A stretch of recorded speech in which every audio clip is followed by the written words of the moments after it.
Hello there, and welcome to the latest installment in Carol's series called Transparency Tuesday, and I'm going to bring it to you this week.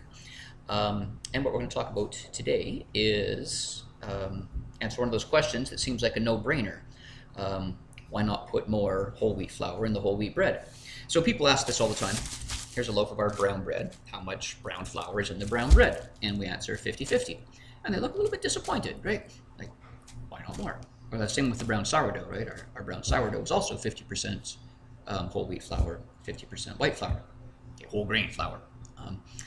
And, well, why not more? I mean, well, 60%, 80%, 100% whole wheat flour, it's everywhere, right? Seems like everybody could do it, right? Why can't I do it?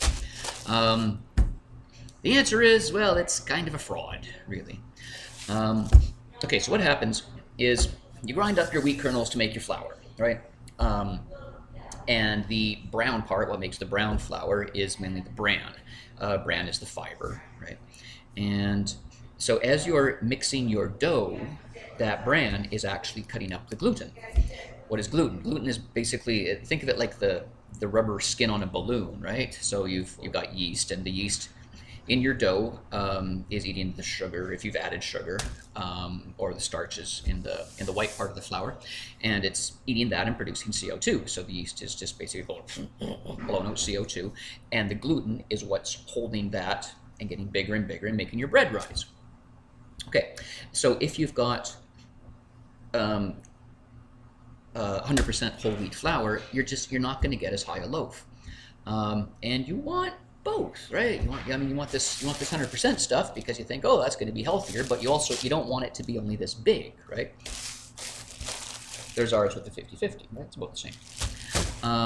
Okay, so what have they done here, in addition to all the other stuff? We're not going to go through the whole list of ingredients, but basically, if you check the ingredients on any of the 60s, 80s, 100% whole wheat flour, they've just added more gluten. Okay, so you don't get something for nothing. You get your 100%, which is an attractive thing to have on the label, and you think, oh, good, it's it's going to be healthier than something that's 80, 60, 50-50.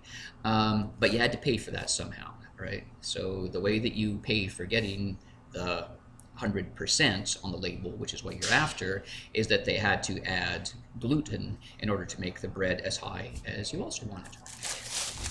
We got it this high without adding gluten, but we just use 50-50. Okay, so that's the story of why our bread is half whole wheat flour and half white flour. Hope you enjoyed this week's installment of Transparency Tuesday.